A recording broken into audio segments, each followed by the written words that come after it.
그 엘리야 얘기가 열왕기상 17장에서 21장까지 기록이 되어 있습니다. 그리고 19장은 도망친 얘기거든요. 엘리야가 도망치면 안 되는 사람입니다. 전쟁하는 병사가 도망친다는 건 후퇴거든요. 작전상 후퇴를 할 수도 있습니다만은 후퇴는 진 거예요. 엘리야가 진 거예요. 아합과 이세벨한테 졌거든요. 도망치는 거예요. 죽을까봐 겁나니까 대결할 만한 힘이 없으니까 도망을 치는 거예요. 본래 엘리야는 도망치는 사람이 아닙니다. 야성적인 사람이고 능력의 사자고 물불을 안 가는 예언자였습니다. 근데 아합과 이세벨의 박해가 너무 심하니까 도망을 치는 거예요. 한사고 도망을 쳐서 브엘세바로 가가지고 또 로뎀 그늘로 가게 되죠. 잠깐 거기서 머물렀다가 호렙산으로 들어갑니다. 거리가 멀죠. 엘리야 같이 빠른 걸음걸이로 40주야를 걸어갔대요. 이게 먼 거리거든요. 쉽게 말해 요즘은 탈진을 한 거거든요. 영적 탈진. 엘리야의 탈진이 주는 교훈이 몇 가지가 있습니다. 첫째는 강하다고 강한 게 아니다. 엘리야 강한 사람이거든요. 근데 무너지니까 속절없이 무너지는 거예요. 어떻게 했으면 나 죽기를 원합니다. 나 잡아가시오. 하나님도 죽이세요.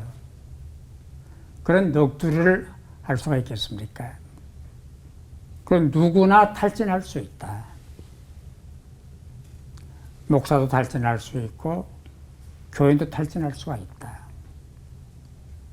또 하나는 출구가 있다. 탈진을 극복할 수 있는 비법이 있다. 호렙산으로 이동을 하는데 350km래요. 거기서 하나님을 만납니다. 그리고 탈진을 극복을 합니다. 현대인들은 다 지쳐 있어요. 그래서 피로 증후군, 집단 우울증, 분노 조절 장애, 집단 탈진, 빈둥지 증후군에 빠져 있는 거예요. 그중에 워라벨이라는 용어가 회자가 됩니다. 1. 삶의 균형을 맞추자. 쉽게 말하면 즐기면서 일하자. 체면하게 일하자. 그리고 체면하게 살자. 이제 그런 얘기거든요. 그게 마음대로 됩니까? 내가 인생을 즐겨야지, 체면하게 살아야지. 그게 되냐 말이에요. 안 되거든요. 그 중국에 그 눈물방이 있었대요. 지금 되는지 모르겠습니다만은 돈 내고 들어가는데 그 방에 들어가면은 고춧가루를 갖다 놓고 양파를 까서 놓고 또 마늘을 깨서 집어넣어 놓고 힘들어. 유리컵, 냄비뚜껑 갖다 놓고 돈 내고 들어가서 우는 거예요. 매워서 울고 서러워서 울고 속상해서 울고 막 집어 던지는 거예요. 스트레스를 푸는 거래요. 근데 주로 여자 고객이 많답니다. 남자보다. 컵 집어 던지면 해결이 돼요. 유럽 사람들은 휴가를 가기 위해서 돈을 법니다. 열심히 벌어요. 그래가지고 그 돈으로 휴가를 떠나는 거예요. 휴가 다녀오면은 문제가 해결이 됩니까? 안 되는 거예요. 1년에 그 조사를 한 결과가 나왔는데요. 그 목회자들 대상으로 조사를 했는데 목회가 즐겁다가 2%, 보람 있다가 4%, 막막하다가 13%. 신대원 한다고 그랬죠? 저 세 번째입니다. 고생길이 뻔합니다. 어떻게 해야 돼요? 답이 있어요. 수고하고 무거운 짐진 자 다 내게로 오라. 내가 쉼을 주겠다. 이게 답이에요. 엘리야가 어떻게 풀었습니까? 하나님 만나는 거예요. 하나님의 음성을 듣는 거예요. 광풍 속에서 아닙니다. 불 가운데서가 아닙니다. 세미한 음성. 세미한 음성 귀를 기울여야 돼요. 요즘 현대는 청력장애에 걸려 있어요. 다 잘못 들어요. 바로 들어야 바로 결단할 수가 있는 건데 하나님을 만나면 해법이 됩니다. 해결이 가능합니다. 세미한 음성을 들어야 돼요. 다 내게로 오라 쉬게 해주겠다. 내게로 오라 편히 쉬게 해주겠다. 바로 그 쉼터는 하나님입니다. 아멘. 주님의 품, 넓은 품. 저는 저녁에 잠자기 전에 기도를 하잖아요. 여러 가지 기도를 합니다만 주님, 저 좀 꼭 껴안아 주세요. 전 그런 기도를 해요. 저는 꼭 껴안아 주세요. 주님 품에서 잠들고 싶어요. 주님 품에 안기십시다. 아멘. 기도하십시다. 영원한 쉼터는 예수 그리스도밖에 없습니다. 그 품에 안겨 참 쉼을 얻고 영원한 쉼을 찾는 사람들 되게 하여 주옵소서. 예수님의 이름으로 기도하옵나이다. 아멘.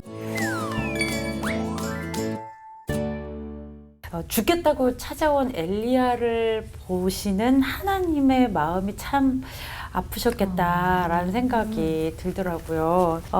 그 마음을 담아서 주신 숯불에 구운 떡과 물 한 병의 의미를 조금 더 깊게 설명해 주시면 좋을 것 같고요. 또 하나는 무엇이 참된 쉼과 안식을 방해하는 것일까 또 이야기해 주시면 참 도움이 될 것 같습니다. 정확한 대답은 이 다음에 하나님 하나님께 뵈러 여쭤보는- 가서 여쭤보려고 그래요. 이랬을 것 같아요. 야, 너도 별 수 없구나. 내 힘으로 안 되지. 많이 힘들었구나. 내가 도와줄게. 막 그런 심정 아니었을까. 그런 생각이 들고 야단치거나 호통치지 않으셨어요. 네가 선지자야? 뭐 그따위야 너. 너 용기다 어디로 빼놨어? 절대 그러지 않으셨어요. 위로하시고 위로란 말은 곁에 머문다는 뜻이거든요. 함께 해주시고 또 떡 주시고 물 주시고 먹어라 마셔라 푹 자라 그리고 나 만나라. 그게 탈진 해법이에요. 그렇죠. 우리 똑같은 공식인데요. 하나님이 엘리야를 다 들어주셨어요. 수용을 하는 거죠. 소통의 기본은 경청이에요. 내가 이 목사님과 소통하려면 잘 들어줘야 돼요. 경청을 해야 돼요. 경청은 태도로 드러나고 경청은 어떤 수용성으로 드러나기 때문에 하나님 엘리야의 넋두리를 다 들어주셨어요. 넋두리가 말이 안 되잖아요. 다 수용을 하신 거예요. 이사야 41장 10절을 보니까 두려워하지 말라. 내가 너와 함께함이라. 놀라지 말라. 나는 내 하나님이 됨이라. 내가 너를 굳세게 하리라. 참으로 나의 의로운 오른손으로 너를 붙들리라. 엘리야한테 하신 말 똑같을 거예요. 그리고 시편 121편 8절 보면은 여호와께서 너의 출입을 지금부터 영원까지 지키시리라. 엘리야를 포기를 안 하신 거예요. 다윗을 포기하는 것처럼 이 떡과 물은 생존에 필요한 것들이에요. 아무리 믿음이 좋아도 100일 금식하면 죽어요. 40일 금식 물은 마셔야 되거든요. 생수. 떡과 물을 주면서 먹어라 마셔라 자라 그리고 나 만나자. 좀 힘 좀 내. 졸지 말고 나 만나자. 그런 뜻인데요. 요한복음 21장 보면은 부활하신 예수님이 갈릴리 바닷가에서 숯불 일궈 놓으시고 떡을 다 준비해 놓으시고 와라 조밥 먹자. 와서 조밥 먹자.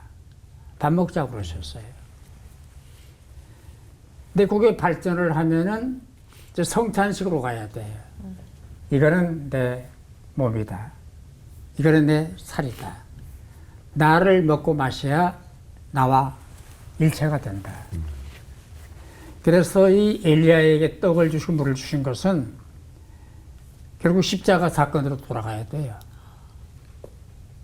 피, 떡, 몸.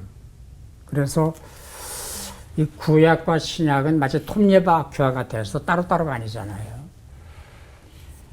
예수 그리스도를 얘기하는데 구약과 신약이 구약은 장차 오실 예수를 얘기하고 있고 신약은 오신 예수님을 얘기하고 있고 톱니바퀴와 같아요.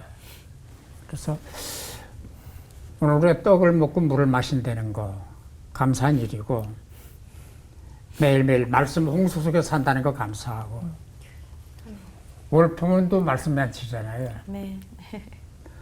제가 은혜를 받잖아요. 너무 좋은 거예요. 오늘 두 번 말씀이 얼마나 은혜가 되는지 세상 말에 넋을 놓고 들었습니다.